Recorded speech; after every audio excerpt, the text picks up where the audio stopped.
All right, let's do this one. Just to preface, I want to talk about Earthling Ed. I actually really appreciate Earthling Ed's style when it comes to debate. He pretty much just utilizes the Socratic method. So that's just to ask questions to the people he's talking to in order for them to come to realizations themselves, rather than he would argue against their points. And I think this is a very effective method, especially when it comes to moral discussions, because a lot of moral discussions come from how we see things ourselves. I'm going to play this at 1.25 speed, so I hope that doesn't bother anyone. But it is 30 minutes long, and I do want to get through it. I'm going to be analyzing both Earthling Ed's comments as well as the Brown University students. All right, so let's start this one off. Anyone else want a conversation? Welcome. Yeah, yeah. Hi, I'm Ed. What? Ed. Ed, Yeah. Bradley. Nice to meet you, Bradley.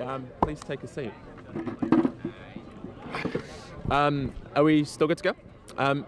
So Bradley, I'm here at Brown University, and I have a tablecloth that says, "Can you justify not being vegan?" And so I was wondering, what justifications can you think of, or do you use that justify not being vegan? Now, the first thing I'm going to say here is that that is a loaded question, right? The way that he set it up loads the question as to assume that eating, not being a vegan is wrong, but that there's a possible justification that would allow for it. I don't think Earthling Ed is like, doing this to manipulate people. More than likely, just this is the way that he sees it. And so for him, it's an appropriate question. But it is actually a loaded question for the participant who may or may not agree that eating animals is wrong to begin with. So I guess an example is like, if let me take like a different gray area, right? We got abortion. This is all something a lot of people agree or disagree on. So if I had a booth that says, how do you justify aborting a, a fetus?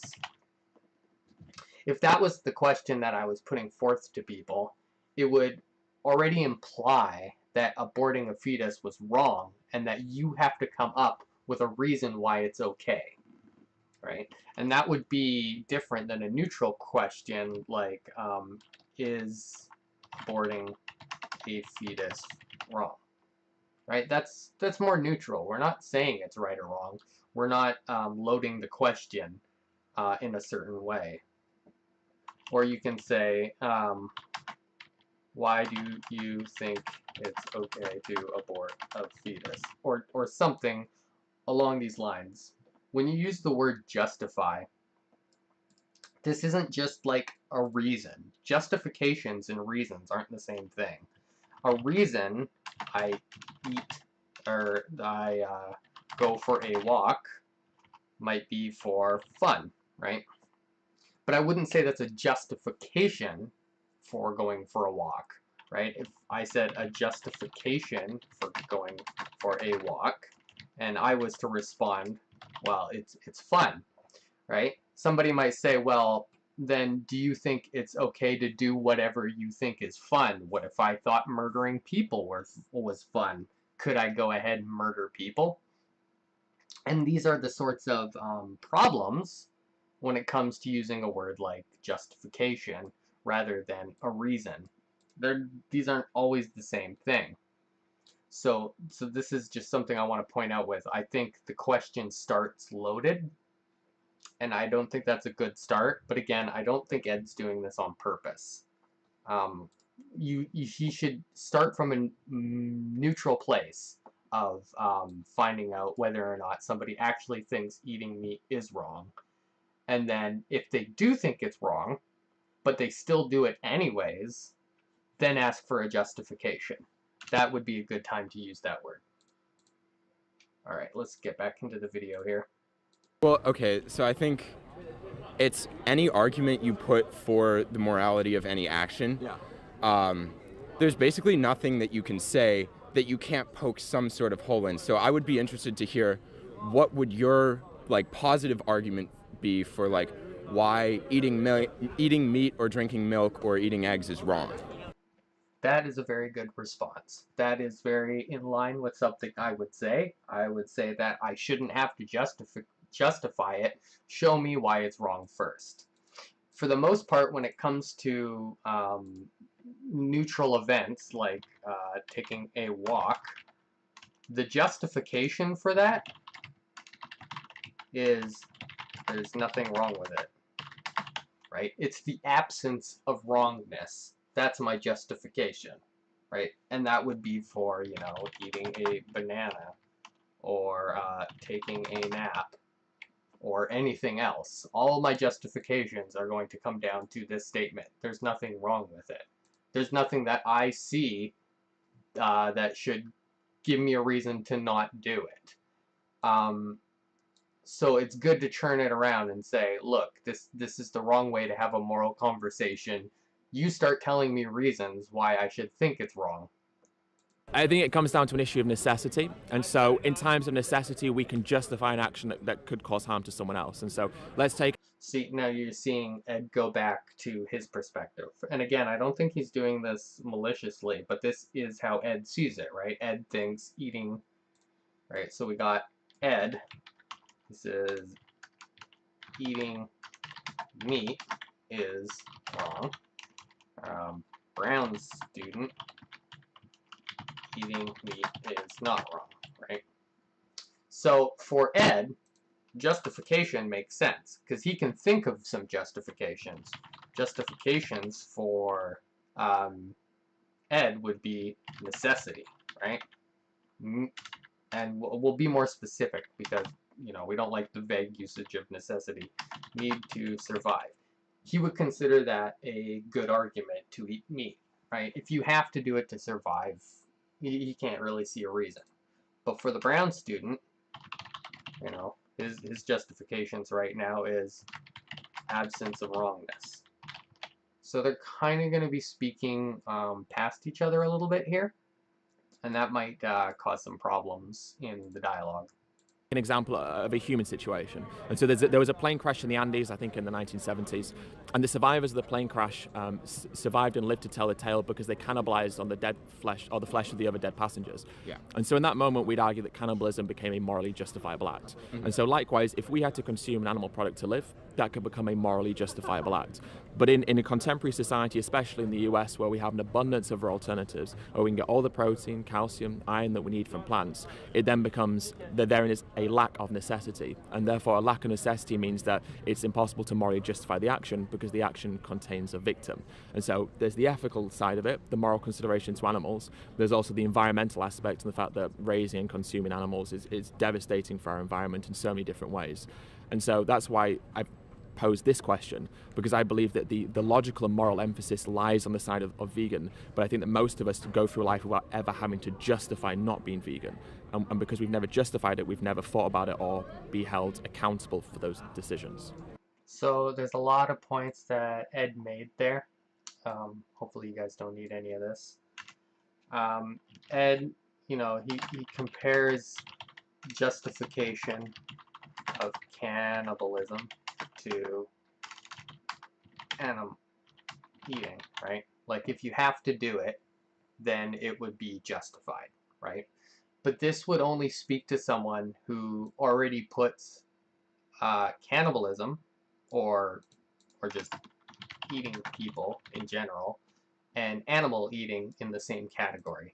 If those aren't in the same category of actions, that particular argument isn't going to speak to you. So I don't think that argument's really going to speak to the Brown student. And this is just because Earthling Ed hasn't established whether or not this person thinks it's wrong or not. I'm going to go back because I kind of forgot some of the other things he said. Raising and consuming animals is devastating for our environment in so many different ways. Oh, right. Now I remember. So Ed then starts to give reasons why it's wrong, right? So this is more what Ed kind of needed to start with. The other stuff was just sort of an aside. So it contains a victim, environmental damage. Problems here is that environmental damage never leads to veganism. It can lead to reductionism, but anytime that, let's just say that you went vegan because of environmental concerns, right? If ever somebody that was their only reason that they were vegan, then if there was a way to environmentally sustainably kill and eat animals, would you? They would say yes. But somebody who's ethically vegan would say no to that. And so there's clearly a distinct ideological stance between those two things, right? So this is the important one. So it's going to be whether or not the person would agree with the word victim. It would depend on whether or not he thinks containing a victim automatically means it's wrong. So that's what we're going to have to be looking for in his responses. And so that's why I posed this question, because I believe that the logical and moral emphasis lies on the side of vegan, but I think that most of us go through life without ever having to justify not being vegan. And because we've never justified... Again, that's just loaded terminology by putting the word justification in there. If he had said, most of us have gone by without ever having to consider the moral implications of veganism, I would 100% stand by his, by that statement. I think that's entirely true. I mean, I've said it before. I think Melanie Joy has a point when she talks about carnism as a invisible belief system. So I think that would be fine. I just don't like the loaded terminology. It, we've never thought about it or be held accountable for those decisions. Okay. So I understand your argument. So one way that I would justify it, I think, is if you look at where should our morality actually come from? So when he says one way I would justify it, I don't know if he's meaning it in the same sense that Earthling Ed is. I feel like their sense of the word is going to be different. See, he's trying to play Earthling Ed's language game. And just so you guys know, that's not like a derogatory term. A language game is just like matching up the usages and senses of words to each other so that we're following by the same rules. I'm saying in big old quotation marks that you guys can't see, where if we establish the same rules for words, then we can have a meaningful conversation. But if I use a word, the same word as you do, but I mean it in a different way, we're going to have a difficult conversation. And I kind of feel like when this Brown student said justification, he was just he meant reason. Here's a reason why I think it's fine. And so you're basing your argument on the fact that animals can even be victims. So there we go. I brought that up. Possible argument you can say is that the basis for morality itself is that you need morality to create a system in which rational beings can live together, right? So moral laws should be something that make life in our society better for everyone, right? So so this is kind of a lot of this argument is not my own thought. So I read a paper by Peter Carruthers, and the argument. So I'm not really sure on Carruthers' ethics. Some people who have talked to me probably know that I agree with Carruthers on, currently, on Carruthers' idea of consciousness as a higher order thought theory. Which is to say, actually, let's not even bother to go into that. But I'm in school right now, and I'm completely subject to just changing my mind after I've researched a whole bunch. So I don't even want to say that I'm going to hold to that. But what he's going into is contract theory. So let's just listen to him speak on it more. There's this idea of moral contractualism. So basically, it's this hypothetical agreement that moral agents agree to morality in a system where morality should benefit other moral agents. So it's you gain something by living in a society where everyone agrees, you know, because most of us understand that there is this concept of morality. Yes. We should treat those people better. But since animals have no ability to act morally, then there's no real incentive for humans to treat animals better. But if we take Right. So he's going to talk about the last phrase he said, incentive, there was very telling. Says there's no incentive, and that's important because he's not just saying that only those who have the ability to make moral contracts should be within the moral contracts. He's just saying that people who can make moral contracts can make contracts about things they are incentivized to make contracts about. Something like that. So this would be a reason why somebody would make a moral contract about babies or the mentally disabled. We're incentivized because it makes us feel bad or something like that, right? So these would be, this is a little more stronger of a presentation of moral contract theory because some people state it really simplistic, which makes it very easy to attack. But the other, on the other flip side is, you could say that there is incentive to have animals as part of it. You can't just automatically exclude them. So if moral contract means only those who can make moral contracts should be in the system, right? The easy attack to this is to go to, you know, the infants, the marginal cases, right? So you attack it on that. Moral contracts, those can make moral contracts, make them about things they are incentivized to do so about, right? This doesn't automatically exclude animals, does it? Right? Because you could be incentivized to make put animals in the system. So if you're using this as like a prima facie animals can't be in the system, well, no, you can still make contracts about them if you wanted to. The question is whether or not we are incentivized or not. And that, I suppose, is just going to be somewhat of ad populum, right? Like, it's just going to be majority vote, right? And I'm not going to say that's a fallacy. I mean, that's a workable system. It could even be the best explanation for what we're doing, possibly. But my only point is that if this is the way he's going to talk about moral contracts, then you can't just say animals can't be in the system by default, because of course they could, right?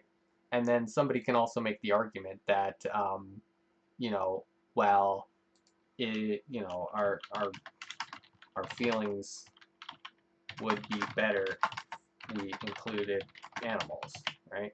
We feel better about ourselves. Include into the contract, right? That's the sort of argument someone could make. And then that would just be, I guess, an empirical debate. Do people have those feelings? Do they not? All right, let's just move on. So let's take an example of rats. Only unfortunately because they've been studied the most in terms of many tests. And so one of the things that they've seen in animal testing for rats is that rats will share food. They will actually deny themselves a treat if it means not harming another rat. So, if they could shock a rat and they would get a treat for that, but they recognize the other rat was in pain through the action, and so they refuse the treat to not harm the other rat. And so we would define that as being a moral action. And so I think that part of the issue when you look at this is we apply a very human-centric idea to what being moral means. But So that whole thing, it is sort of ironic to me, because he's saying, he's like, look at the behavior of the rats. They're showing empathy, right? And he's saying, well, we have a very human-centric way of ascribing what morality is. Earthling Ed sort of has a human-centric way of ascribing what he thinks morality is, if he thinks that's also a moral contract, right? He's taking our idea of a moral contract, he's looking at these, other similar like behaviors, and he's saying, well, let's just give them the full Monty. That's the same thing that we're doing. And that would also be an anthropomorphic view. So, I mean, it's just an empirical question, right? It's something that you would have to theorize and investigate about. You can't just... Either one of them would be taking an anthropomorphic view, regardless. actually, the foundations of being moral do exist within certain species of animals as well. And so I think, and I guess one point I was going to make beforehand was... I mean, I would argue not. I do think you need language in order to be a moral agent. And I don't mean just like the sorts of barks and commands that like animals tend to have. Like I think maybe you can make an argument for something like dolphins, who have the ability to communicate instructions to another dolphin that has never performed those instructions before, and be able to communicate how to do something novel that it's never done. I would say like we're hitting the level of language abstraction that's required to be a moral agent. But I think, most of us just realize that animals aren't moral agents because they don't have the ability to abstract their behavior to that degree. But maybe Earthling Ed does. I mean, that would be a very weird argument for a vegan to go down, because then we could start, blaming all omnivores for eating meat, right? They would be morally culpable because they could have chose something else. What is it about humans? What is it about our existence that means that we deserve moral consideration? Well, the fact is we can actually think about the morality. So if a rat's being compassionate, it's being compassionate because it's psychologically painful. Like even if I say it's not morally bad to harm animals, I'll still admit, like, if I were to kick a dog, that would hurt me, like I don't like seeing other things in pain. Yes. So I'm not really sure how, like, he started to address Ed's question, and then he kind of just got sidetracked. I think he was doing a good job responding to why we might think that animals are not moral agents, but then he just starts talking about how he would feel about kicking a dog.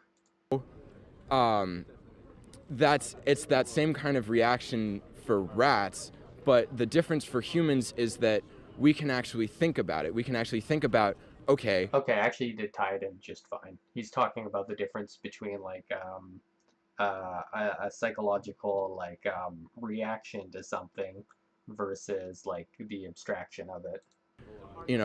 if I harm another human, right?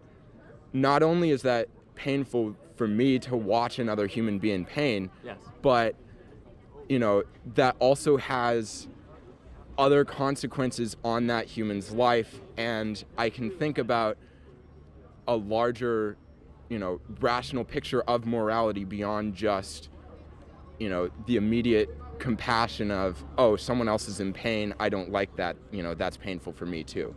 Right. So I think what he's saying is factually correct. I know Ed's not going to care about that because he's going to care about that initial sensation. He's going to say that's all that's relevant. But even at the same time, what we see from animals, like the rat example, is that they can display complex emotions such as guilt. And now guilt's a complex emotion. And so I think Really depends on how you define guilt. If guilt is sort of like an emotion plus a sort of abstraction about it, then we might cast doubt on that. And because we're not just saying, well, it's like a complex set of chemicals that is just different than anger, because what would make one sort of emotional sensation any more complex than another one? It would be like the level of abstraction that's added to it. Can rats have that? I don't know. it's unfair for us not to grant some element of benefit of the doubt to these animals. And it's the purpose of this conversation really would be to define whether or not the suffering of an animal is something that we should be morally considerate of. And it's not, I think we can sometimes get bogged down within whether or not non-human animals have the same cognitive or emotional capacities as humans. I find that almost to be irrelevant, as it's the purpose of why I'm vegan is because we can isolate the things that matter to us most, an experience of happiness, an experience of joy, but also a reduction as far as possible of the experience of suffering and pain is kind of what drives us, and so those intrinsic values. So like I called that, Ed would say that, well, who cares about all that level of abstraction? Maybe you're right, maybe you're wrong, but I don't think it's really the qualities that we should care about. He then goes on to make a positive claim, stating that the things that we fundamentally care about are those simple qualities. Now that's something I would disagree with. Imagine someone came and erased all your memories, all the language, all the built up things about you. Your language and the way you've used it and the way you've conceptualized yourself as a person, and they just leave those primal qualities there. I wouldn't even call that me, right? I would say that in a real sense, even if this body was still going, I have died. So I wouldn't agree with him that that is the thing that we say is most important. Or emotions or feelings are also the same in non-human animals as well. And should the fact that they can suffer and can experience happiness, does that not mean that we should grant them the right to their own autonomy to experience these things in a way that is devoid of human exploitation? Well, I wouldn't go as far as saying that we should grant them the right. I think it is better when animals don't suffer. So if there's two ways of doing something and one of them doesn't cause animals to suffer, I mean, that is a better outcome, but I don't think that it's a negative moral thing. I think it would be morally neutral to harm animals versus it would be morally good to avoid harming animals. So it's, I would say eating meat would be a morally neutral act, but then abstaining from eating meat and choosing to be vegan, like, that's admirable. I would say that's a good thing, but it's not a bad thing to not be vegan. That sounds very Matt Dillahunty when Matt was trying to defend against Cosmic Skeptic, talking about moral obligations and just like, yeah, sure, it's morally virtuous to be a vegan, but we don't have any obligations. This sounds almost identical to me. So he's saying, it's a little weird because some of the language here, he said suffering is bad. Yeah, sure, suffering is bad, but harming an animal is morally neutral. I don't know how he really reconciles these two statements, unless, suffering and harming are different, but I think he could have been more clear, whatever the hell he was trying to say here. More than likely, he's just probably wasn't sure what to say, and so just ended up kind of contradicting himself there. What about, say, like an issue of dogfighting? Because we could say that it's admirable to not bet or partake in dogfighting, but is it morally neutral to be involved and to pay and to be a part of something like dogfighting? See, now given what the Brown student said, it's a very strong question. Well, I think part of you can argue that you can be a healthy, you can be healthy without eating meat. Right. That's definitely possible. Yes. I don't know what the hell that had to do with Earthling Ed's question. But we that's not what we're biologically programmed to do. All right. So what is this line of conversation? Dodge. He's just completely dodging the fucking question. I mean, he just said harming animals is morally neutral, right? How about dog fighting? Answer: I think we can survive without eating meat. What? Right? So we have this innate sense of, we enjoy eating meat, and that's that's kind of I I wouldn't necessarily argue that it's fundamental to human consciousness, but I would say that that is how our brains are built. We're built to enjoy meat. We're not. So I'm sure you guys know this is just a terrible fucking argument. It just starts appealing to nature, right? Oh, this is how we're built. So it's okay. Really, when Earthling Ed hit him with the dogfighting question, his brain was absolutely stumped. He did not know what to say, how to reconcile that with what he previously said, and now he's just trying to move the conversation anywhere his brain will take him to. Not built to enjoy watching dogs kill each other. What is it about our biological makeup or our brain that means? I mean, he tried to tie it back to say that, we enjoy eating meat. We don't enjoy dog fighting. That's the difference, right? I think that's where he ended up trying to work it from. Generally, like if he's saying it, the problem is, right, and I don't think Earthling Ed goes this way. He could just say, well, what if we do? What if we do enjoy dog fighting? Then is it okay?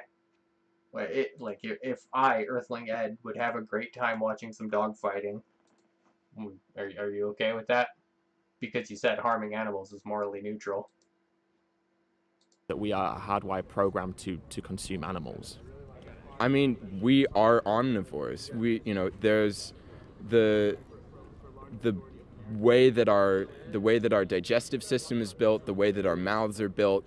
We're built to be able to both consume plants and animals, whereas some animals are built to only consume plants. Some animals are built to only consume meat. Right. So let's say okay. So obviously Earthling Ed's not going to give a damn about that argument. His argument really only proves that we can do it. It doesn't really prove whether or not we'd want to. So let's say some people believe that we're herbivores. I find that argument. I'm not interested in the subtleties of where we lie on that spectrum. But let's say we're definitively omnivores. As we've already acknowledged, we can live without consuming animal products. And so the argument we're then making is an appeal to nature fallacy, but also falls in line with the idea of somewhat of a might makes right, in the ability that because we can physically do something, we're then somehow justified to do that thing. But do we argue that like might makes right, or it's kind of a good way? So yeah, now I think that this line of questioning from Ed again is very good, but you did let him escape the dog fighting question, right? He kind of gave a piss poor answer to it, and I would have liked to see further follow-up questions to that before you dropped the point and moved on. Like I think it was very clear that the Brown student raised a couple of points. He was sort of tying it to the dogfighting, but he was mostly just trying to bring up something else, just to talk about something else. And Earthling Ed kind of takes that bait, and it ends up moving the conversation. Though, even though Earthling Ed did take the bait, he still is continuing a good line of questioning. to justify our actions? I wouldn't Of course, there's that word again. say that might makes right. I, it's, I mean, we like, it's. I think it's a different thing to say that we can do something versus we are built biologically to want to do that thing. But so okay, let's say we're not built biologically. I'm not sure how that's a big distinction.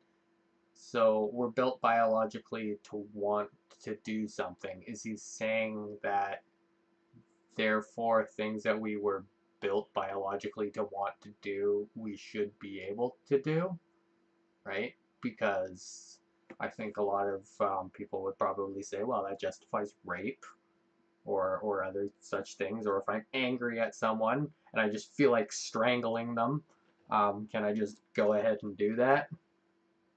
To want to kill animals. None of us go about our day wanting to kill the animal. But so at the same time, the reason that we probably go to McDonald's or consume any animal product that we do is partly cultural, partly. So I agree with Ed that generally we don't want to kill animals just to kill animals. But that sort of sidesteps the point that we want to eat animals, right?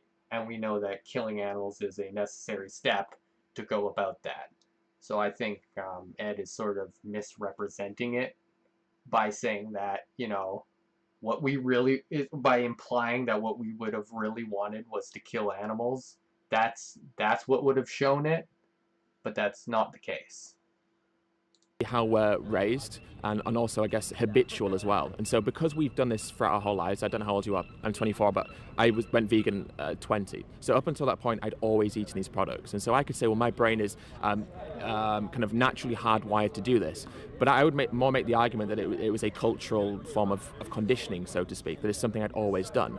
You go to India, where like 40% are vegetarian, they're going to tell you that, they'll say their brains are not hardwired to eat meat because culturally, habitually, and socially, they never have. And so do you think that kind of intrinsic desire is more of a cultural situation rather than an intrinsically natural one? So, I mean, it's an interesting point. I do think that both non-veganism and veganism are cultural because that's generally just how you develop an identity.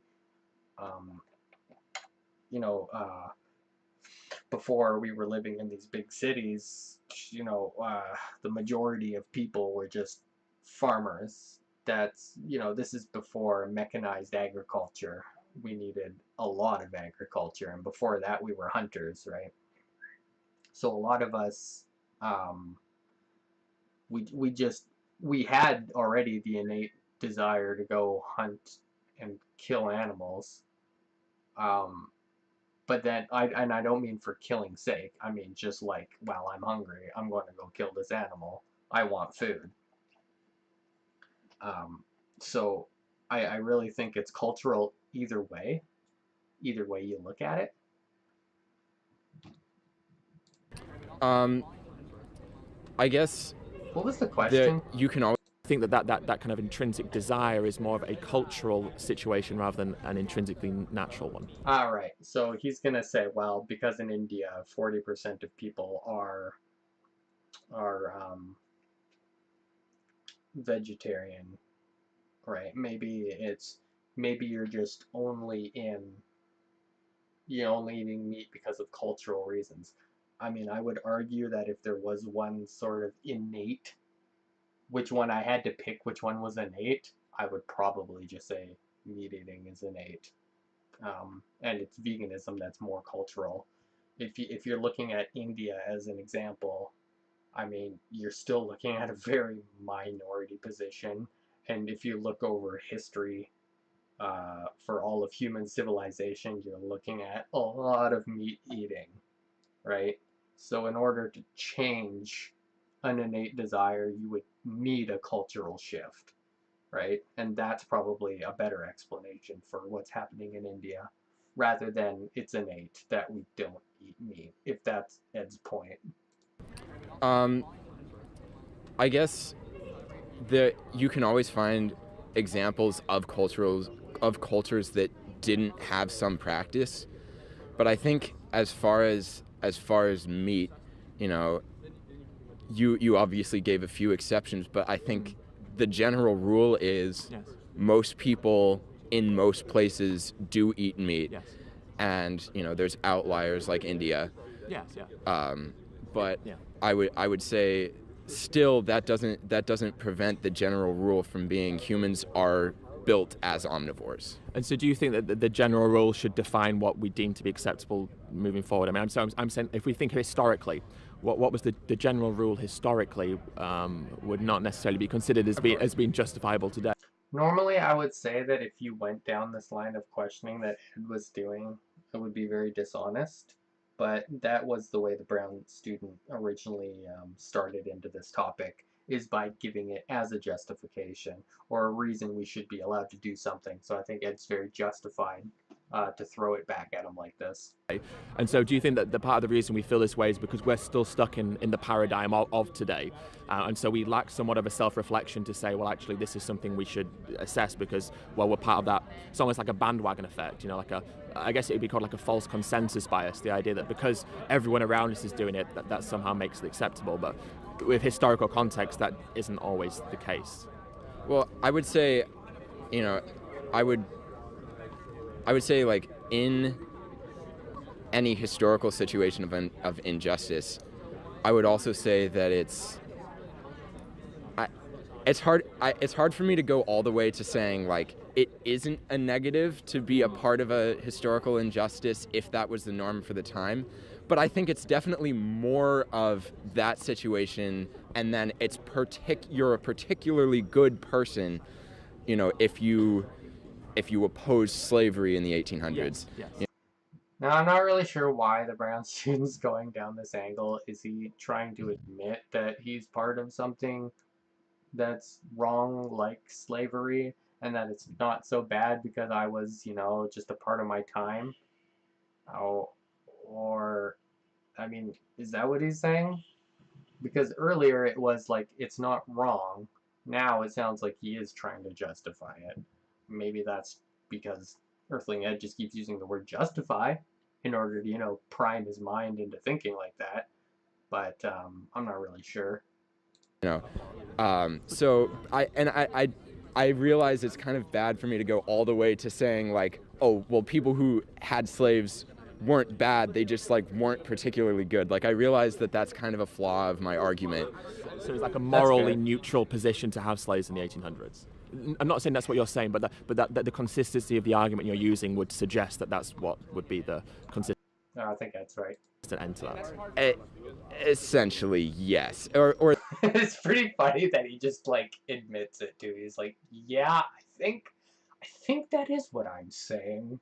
That it's so I'm not saying that it goes all the way, but I'm saying to the extent that like some historical practice was the norm at some time, that moves the morality more in the direction of it's morally neutral to be part of that process versus it's morally good. It's particularly morally good to not be part of that process. And See, I don't like the way the Brown student's arguing for this, because he should really just be arguing whether or not eating animals is wrong or not, right?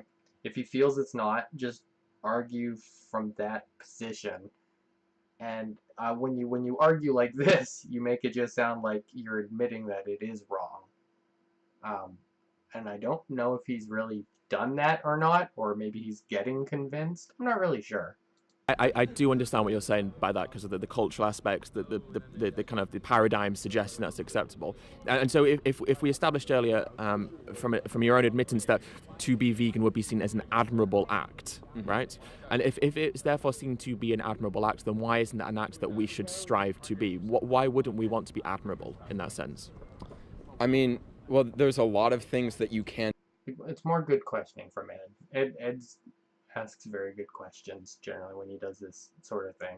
Do that are admirable, and it's like you only have so much effort you can put into it. So, if you're, you can do all kinds of morally admirable things. You can donate lots of money, and I don't think you can say that like someone who's a philanthropist who gives like 90% of their money away to charity or something, but who also happens to eat meat. Like, it's hard for me to say like, oh, that's a bad person because they did this one thing that's wrong.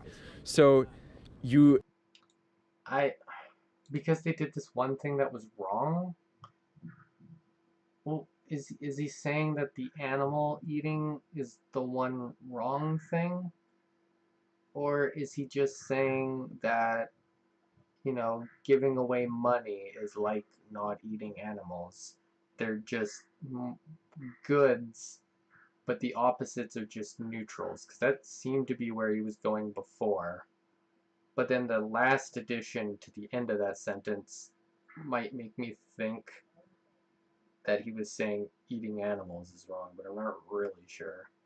it's good to at least like choose a set of things that it's like, well, I can at least do this, and these things are morally admirable. And so, I would say veganism is one of those, but I don't think you necessarily like that it necessarily negates all of the other good stuff that you're doing if you're not a vegan. I don't think that was Ed's point ever, so it really doesn't matter. Ed's not saying that not being a vegan invalidates every other good thing you do. I don't know. I don't think Ed's ever said anything that even suggests that he was going down that line of argumentation. So I really find the point by the Brown student had nothing to do with anything. That's a good. I think that's a valid point in the sense of there are so many aspects of our life we Ed is way too nice. He's such a nice guy. need to consider it, but I also think it almost creates some sort of a defeatist attitude where we overwhelm ourselves with the abundance of things that we could change as individuals, but also as a society, and we say, well, then I'm going to push this aside. But intrinsically, what we consume 3 times a day is one of the biggest habits that we have, and so and also. I don't know what it matters whether or not it's one of the biggest habits that we have. Like, I don't buy a phone very often, but let's say every time I bought a phone, 3 kids were raped. Just the fact that I don't do it very often mean it's something I shouldn't focus my attentions on. I'm not really sure. Situations of injustice are not mutually exclusive, and we do have it in our ability to care about human issues, and that could be homelessness, or it could be poverty in the third world, whatever it is. But at the same time, 3 times a day when we're eating, we're just simply eating plants. When it becomes your new habit, it's an unconscious decision, in the same way that going to the cafeteria now and buying a chicken sandwich is an unconscious decision. So it's about changing those habits and routines, and that may take up time at the beginning, but once you've done that, it's no different to now, and then you can focus on becoming more morally admirable in other departments. See, I'm not sure I really like the way that Earthling Ed's bringing up this point by talking about habits and routines. It's like we can't really deal with third world poverty and starvation because it's not really a part of our habits, and these things are part of our habits. So you should have to do that. But letting everybody else die in Africa, that's you shouldn't have to do that because it's got nothing. Who cares whether or not it's got anything to do with your habits, right? What does that matter?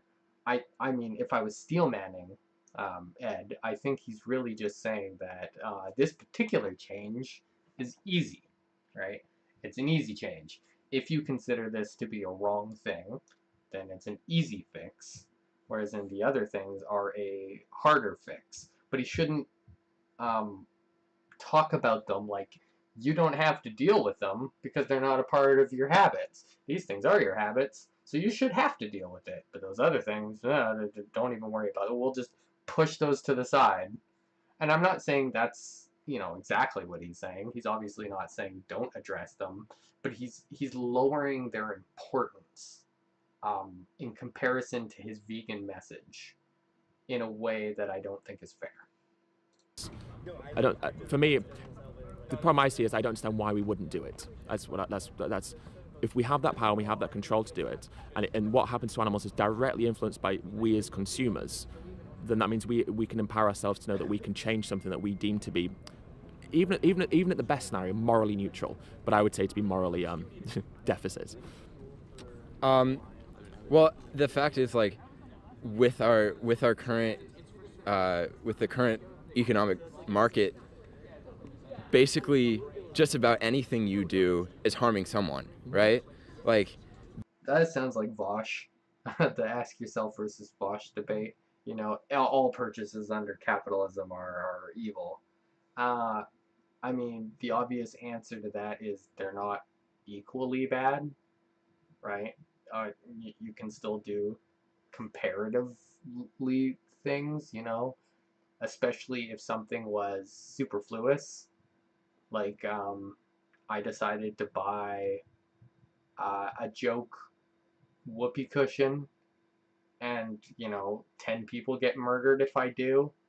It seems like just the fact that that was under capitalism wouldn't be an excuse for me to go ahead and do that. I would just be like, well, okay, that's one of those things that I'm going to personally avoid. the clothes we buy, the phones we buy, it's all made by, you know, or I won't say all of it, but the majority of it is made by people in disadvantaged situations, by people who are being taken advantage of by a corporation. Yes. So It's not like that's wrong. It's not like what he's saying is like necessarily wrong. I mean, maybe you can find things that are like ethically made or whatever, but it's just besides the point, because I find the whole reason that anyone makes this sort of argumentation is to put everything, every single purchase on the exact same level, and then justify all of it, no matter what it is. I think that's a really lazy approach. so you know, But let's hold us. meat might be one of those, Yeah. but like still the stuff, the you know, the vegetables, or you know, whatever it would be that you would be eating instead of meat, well, that was also probably produced by, you know, people who are being taken advantage of by a corporation. So So it doesn't seem And that's very similar to the arguments that people try to use against vegans, saying that, you know, wow, animals die making vegetables too, you know. Um, and his point is, you know, well, if I buy vegetables, well, somebody's probably being taken advantage too, and you're gonna get the same response from vegans to both of those statements. Yeah, but it's less, right? They're not putting the whole thing in a bucket. They're saying that one is less bad than the other. like you're avoiding that much harm by saying, okay, well, I'll just stop eating meat, Yeah. right? Because then you're still That much harm. I mean, that's like that's one of those kind of vague statements you say. Uh, it's like I'm making it sound like a little, but I'm not actually going to give you an amount. you're still hurting people. You're participating in the modern economic system. But is that not the duty and responsibility of our society to hold ourselves morally accountable to these things and say, yes, there's no denying that exploitation can happen to human workers in crop farming, but we've got to also look at the fact that in animal-based farming, those animals are fed crops. So you've got the exploitation of humans there for crops anyway. You then have the exploitation of the animals who are being killed, and then you have the exploitation of slaughterhouse workers who suffer psychological problems. And so we can isolate that there's a huge system. And he's not wrong about that too, right? Like if your worry is human exploitation, um, the way that we currently have slaughterhouses, some slaughterhouses set up. I mean, I'm not going to make a statement about all of them, but it seems like a large amount of them have workers who are being taken advantage of. The high rates of injuries, high rates of you know, like mental anguish that, you know, previously, I mean, I don't want to say this empirically, like I really know, but I do know people who work in more free range farms. I'm just gonna put free range in quotes. It's just like one of those small normal farms that I've worked on, and like you don't see those sorts of mental anguish there. But since the Brown student's point is very pragmatic, this isn't like an abstract idealist sort of conversation. He's talking about the real situation now. This is how capitalism is. Then it seems very fair to say, yeah, well, this is how slaughterhouses are, right? If we're going to talk about real situations, then I can throw a real situation at you that that shows you're actually causing more damage, right? So this isn't like a principled discussion the way that they're taking it. Of exploitation there. Now, that doesn't negate the exploitation that happens to humans in plant-based agriculture, but that doesn't mean we shouldn't stop eating animals, eliminate those problems, and then try to address the other issues that occur. I think we overwhelm ourselves with all these exploitative situations in our world, and then we become almost apathetic to trying to change anything. But I think that's true, but what I would want Ed to say here is that it's not that we should do the vegan thing first and then the agriculture second, because that's the order I want it in. He should be emphasizing that, well, I think this issue is worse right now, so it deserves more attention, and the other one is less worse, so it deserves attention after the worse one. can isolate as a progressive society, or as I should say, as a civilized society, all these different aspects and then hold ourselves accountable to change these things. I mean, we should be buying our clothes from ethical retailers and secondhand stores, but also we should be asking those clothing retailers to change how they produce those clothes. But at the same time, one form of exploitation that we occur in doesn't justify all of them. And I just think let's hold ourselves accountable and use veganism as a stepping stone to living more consciously and helping other areas as well. I just want Ed to argue stronger why we should focus on one thing rather than the other. I don't think he's really getting that point across, which is going to make his argument seem weaker. That's what I think. Okay, that's a reasonable argument. But so you're saying, well, that we should just work towards making the practice better. So why can't that extend to the meat industry as well? Why can't we say, okay, well, factory farms exploit animals, Right. so let's try to make a farming system where we encourage more, free range animals. We say, okay, well, we'll make animals suffer less in their life, and that way we won't be exploiting them as much. But that doesn't necessarily, we can have a system that doesn't exploit animals, but we would still be able to eat meat and have animal products. So I don't feel like that was the Brown students' point was really responding to what they were previously talking about, but it sort of also ran out of steam. So it's kind of okay to bring up a new topic, and this is more a point that I would go down. So the situations of human exploitation in crop farming or garment production, to improve the standards for the living conditions and the working conditions of these humans is mutually beneficial. Both parties win in that situation. But in terms of what we do to animals, even if we improve their welfare and their standards, it's still not a mutually beneficial or mutually consensual agreement, because the animals will still be being killed. And even if we improve it for them, the end result is still the same. Personally, I disagree with that.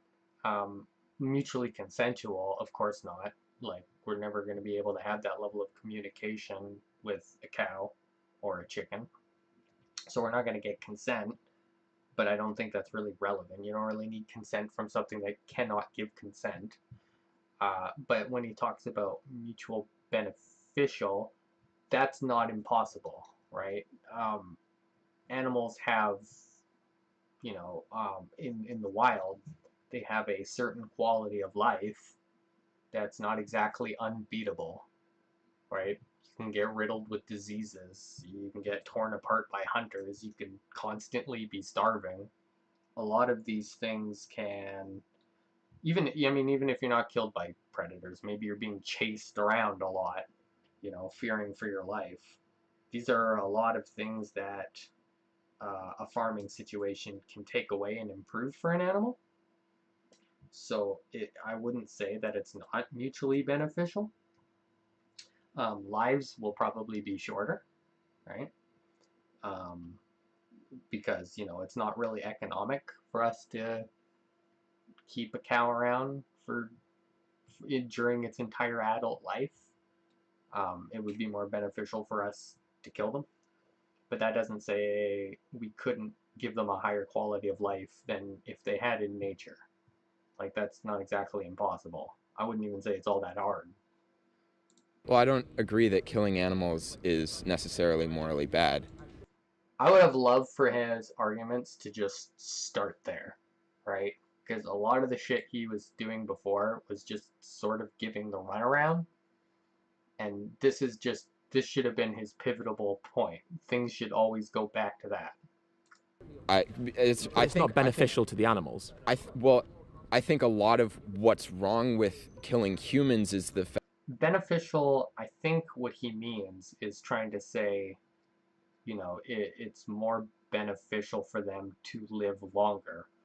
But when you talk about like quality of life, it could be, right? That point's not necessarily true. Fact that we have this, we have dreams and ambitions, we have plans for the future, and so if you kill a human, I would say that what's bad about that is that you're depriving that human of the things that they wanted to do for the rest of their life. Right. So now that's an argument that I would make. Probably if you've debated me, you probably know that this is one of my go-to arguments, is that one of the differences between a self-aware creature and one that is not, when we're talking about introspective self-awareness, is that you have the ability to conceptualize the future in a very meaningful way. So I can have lots of plans. I can have like an entire life planned out for myself in a way that an animal sort of lives in the moment. if animals don't have that, then I would say it's not as bad. It's not bad to kill them because Not as bad. Not bad. If you say that during a debate, people are going to notice. you're not actually depriving them of, the things that they're going to do for the rest of their life because they don't have plans for the rest of their lives. I would say And that is my argument. Yeah, that is mostly the heart of my argument as to why I would think it's wrong to just make an animal suffer, but killing an animal is not. not as intrinsically complicated as our plans, but we know from having dogs as pets that they look forward to I don't know what he means by intrinsically complicated, as if there's an extrinsically complicated. That wouldn't really make any sense. walks. They're excited at the prospect of what they will do in the future. It's a very simple excitement, right? And they're Their wants for the future are not like conceptual. They're like an animal can have a sense of anticipation if we're going to grant animal consciousness. I mean, you all know probably the arguments that I would go towards that. Well, I mean, not a lot of people have debated me in detail about that, and I would love to if somebody would challenge me on it. But the point is, I don't really think that if an animal had a level of consciousness, that we're going to be talking about anticipation in the same way. I think that'd be a very anthrocentric way to apply it to other animals. That I would say that their excitement is very in the moment. aspirations are of course very simple, but they still look forward to things. And I would argue that you could use what you're saying there to place humans and their value of life as higher. So if you had a situation between killing a human and killing a cow, you could use the argument you've just made there to justify killing the human. But that's killing the cow. But that's an extreme situation. But the situation that we live in is we have killing the human, killing the cow, or killing neither. And because none of those are a necessity to save the life of the other, killing neither becomes the morally right action, because regardless of whether that cow has aspirations to travel or have a family or whatever it might well be, they still enjoy simple things like grazing and being happy and being maternal, because they are matriarchal beings. And so those considerations still warrant us not harming them. I kind of feel like Ed didn't address the Brown student's point directly there. What was his name? Brad? I should just be saying Brad. I think that was his name, Brad or Bradley. So he made the point that, like, I don't think it's wrong to kill something that doesn't have these sorts of plans, because you're not taking away those plans for it by doing so. Earthling Ed's response is like, Yeah, but they can still experience things in the moment, so don't kill them. I would have liked to see more engagement with Bradley's argument. Well, okay, so you went to the case of, killing a cow versus killing a human. Well, what about killing 1,000 cows versus killing one human? So obviously it's getting derailed because sort of Ed's point about a cow versus a human really didn't establish Ed's response. Ed didn't really tackle the question directly. And I guess, now the Brown student's going to look at that tangent and decide to go after that because it's more interesting or something. But I would have liked him to stick to the point and continue to ask Ed, are we taking away something's plans if it doesn't have the capability to make plans, right? And this is the moral dilemma I have, right? Because like I said to you at the beginning, okay, that if it's a necessity, it can be justified. But say we could make the argument killing one chicken is fine if it's necessity, but then a billion chickens, 10 billion, there has to be a line somewhere. I think there are a whole host of estimates. I think a conservative estimate is that we are responsible for about 100 animal deaths a year by being non-vegan. That includes like tins of sardines and such, right? Yeah. So say it is 100 animals in a year. Say we live to be 80 years old, hopefully longer, of course. So say it is 8,000 animal deaths. Is that worth one human life, or where's that line for you? Well, I'm just saying. So he didn't really answer the guy's question because he asked, well, how many would you say is worth a human's life? And then Earthling Ed's like, wow, it's a tough question. What would you say?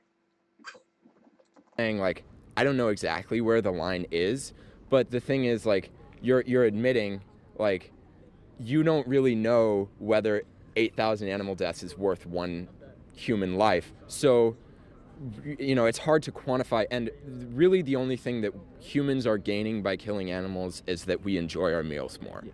So if you say pleasure doesn't justify taking life, we wouldn't have a dog walk past now, and if Again, when he said we enjoy eating meat, that wasn't justification, right? It's a reason we do it. So I don't think Ed should take it like that. if one of these people here killed the dog, we wouldn't say that's fine because they enjoy it, but will eat the flesh and enjoy that. If we use sensory pleasure as a justification, then we justify things like rape because the rapist enjoys the act of rape. We justify a whole host of really what we'd consider to be abhorrent actions simply because the perpetuator of the violence enjoys that. I wouldn't say that, because in a case of rape, it's hurting the victim far more than the pleasure that the The problem is that he's accepting Ed's characterization of pleasure as a justification, and now he feels like he actually has to argue against that point. Yeah, like if he was paying attention, he would just say like, that's obviously not what I was saying. perpetrator gains. But it's not about the amount of pain or the amount of psychological trauma. It's about the fact that there is an element of pain. And so we could argue that one action is worse than the other, but that the severity of one action doesn't justify the severity, the not lack of severity, but the different level of severity in the other. If an action is wrong, it's wrong universally, regardless of whether one action's worse than the other. Well, but I think I mean, utilitarians are going to disagree on that one. I think if you say that the benefit that I get from eating one animal, if you whatever scale you use for determining, how much animal benefit, how much animal benefit is worth the same amount of benefit for a person, right? It's possible that you could say, well, the amount of benefit that I get from eating an animal is worth more than the loss that you got from killing an animal. And I wouldn't say that I would not say that that's comparable to something like rape, because it's Not the Right, so he's going to go strictly utilitarian on that one. He's going to say, we might actually be getting a net positive by eating animals, but in the case of rape, it's a negative. I mean, you can end up just throwing hypotheticals at him, being like, well, what if somebody really, really likes raping, and someone else is just like, they don't like it, They think it's bad, but not as bad as the other person likes it. And then you would have to bite that. Or you could say, well, what if an animal didn't suffered more negative than you got pleasure out of it? Should meat eating only be allowed by those who really enjoy it? Like really, really enjoy it. But the people who only sort of enjoy it shouldn't be allowed to do it. It would be a very weird argument to make. Two actions, but the logic behind the idea that sensory pleasure justifies the action would therefore mean that any action that we Again, like that was never the brown guy's argument. He just said that you get sensory pleasure out of it, and then it turned into this giant justification thing. or as a human or any animal gets pleasure from is automatically justified simply because we get pleasure from it. It's not about saying this is the same as that in terms of the action itself, but the logic behind the justification has to be applied universally in that case. Well, I would No, it doesn't have to be. Like, you can have multiple metrics. say it's only justified if the pleasure is greater than the harm to the other person, and if also you act in a compassionate way towards the person that you're causing harm towards. So if we That's a paradox in itself. I mean, how do you compassionately cause It's just such a weird way that he's describing it. He's sort of like saying, okay, screw rights. You don't need rights. I'm just going to go strictly utilitarian. But also, if your intentions are compassionate, then it's okay. harm to an animal when harm does not need to be caused to that animal? I mean, it's if I mean it's okay. So you can at least say you can at least say that, like, I'm sorry that something that I got benefit from caused harm to you, without saying that, like, I should have not done that thing. I'm not sure how that changes anything. Right? Like, okay, I'm trying to think of an example. This maybe isn't the best example, but let's think about, like, traffic, right? So we let's suppose everyone's time is worth an equal amount of value. So Okay. if I am driving and I decide, I need to go, something I do slows you down. If I cut you off or something. Yeah. But if the net effect of that action is that I get where I'm going sooner than whatever delay I caused for you slowed you down, I would say that that's okay for me to do, right? But the Very, very utilitarian. and I appreciate that was because probably the comparison came to your head, but And not even, like, rule utilitarian. It's just strictly, is it utilitarian? Yeah, I think it's utilitarian. it's almost a false equivalence, because what's at stake is so the disparity between what's at stake is life or like 5 seconds of income. That doesn't make it a false comparison. You can make a utilitarian calculation to what you're talking about, Ed, as well as what he's talking about, and they can still be on that same metric. Convenience and being slightly more delayed in traffic, and so I understand the logic of what you're saying, but it's a false equivalence in the sense of the two acts are completely, what I would deem to be non-comparable. He says they're non-comparable, but they are comparable. You can compare things by many different metrics, and any metrics that they share is a basis upon which you can compare them, and he's comparing them on a utilitarian metric. So you can absolutely do that. Well, isn't your entire life just made up of a series of 5-second periods of time? So if you say, okay, well, I'm gonna live to be, 89 years and 300 days old. Well, if you then said, okay, I'm gonna take off that last day, so it's only gonna be 89 years and 299 days, right? Yeah. Like, that's one day of my life. I'm not sure that I would care that much, right? So, But at the same your life is just made up of short periods of time, so it is equivalent, and it's just a much, much smaller scale. So 5 seconds of my life is worth you know, whatever proportion of the total amount of years I'm gonna live, that 5 seconds is. But at the same time, if a cow's killed at 18 months and their lifespan is 20 to 25 years, you're taking 18 and a half years off of them. And it's not just small incremental things where they get to enjoy their life. Their life is taken away from them by having the blade pulled across their throat. And so again, I feel that that's kind of pulling at straws, because the two actions. He shouldn't be going down this line of saying they're not comparable. He should say, yes, they are comparable, but here's why I think this one is much worse. Again, a non-comparable. If over time, because of people wasting your time, you cut a year, which would be a sizable amount of time, off of your life, but you've still had a family and done all the things you want to do. Right? So he's like comparing it right now. He's saying it's not comparable, and then he's showing why one is worse than the other, right? That would be a comparison. Still not comparable to pulling a knife across the throat of an animal at 18 months when their lifespan is 20 years. I would say that it is. I just disagree with you there. Well, I guess that's probably a natural conclusion. Right, so he's just saying that, like, I don't think that the life of an animal is worth, you know, they're sort of arguing utilitarian, and he's saying, like, the life of an animal is just utilitarian-wise not worth that much in his eyes, and obviously to Ed it's worth quite a lot. Though I think Ed argues a lot more rights-based than he does utilitarian. Conclusion, right? Is there anything else? Yeah. I think that's fundamentally I think we've done quite well. is. Well, I appreciate the conversation very, very much. Yeah, thank you. I really enjoyed that. It was very stimulating, and I've not had a conversation with those kind of topics brought up, so I really, really appreciate that.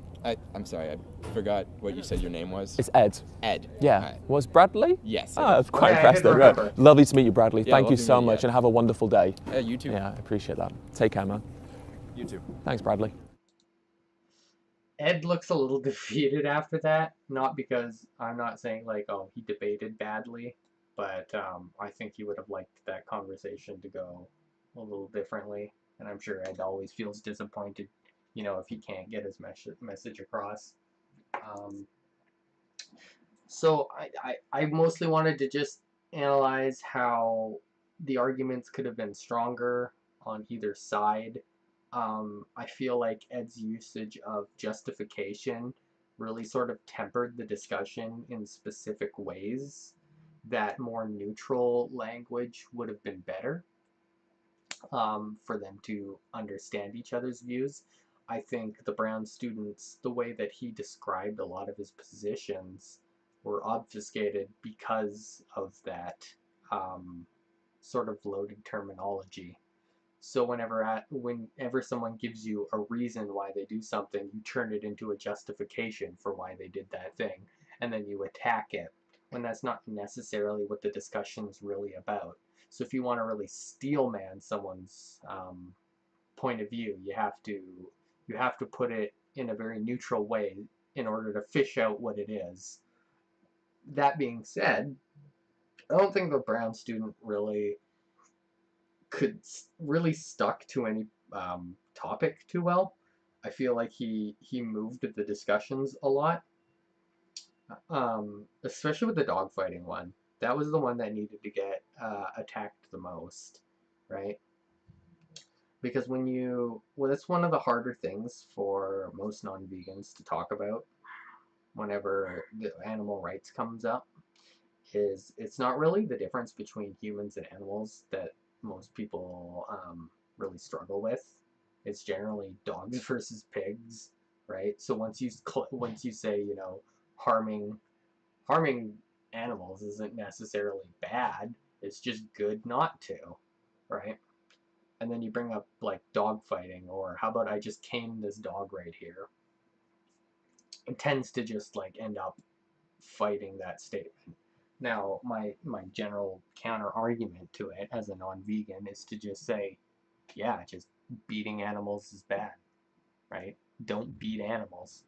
You can eat them, you can painlessly kill them, but just hurting them for no reason just is not good enough reason. I don't like that intention. I hope that mostly went over the whole argument. I don't know how long this video is going to be, but we got through it. And if you guys like the content, or you wish that I spoke on something specific, just leave it in the comment. Just like what your takeaway from it was, or something that maybe you saw that I missed. And thanks for watching the video. I'll see you guys later.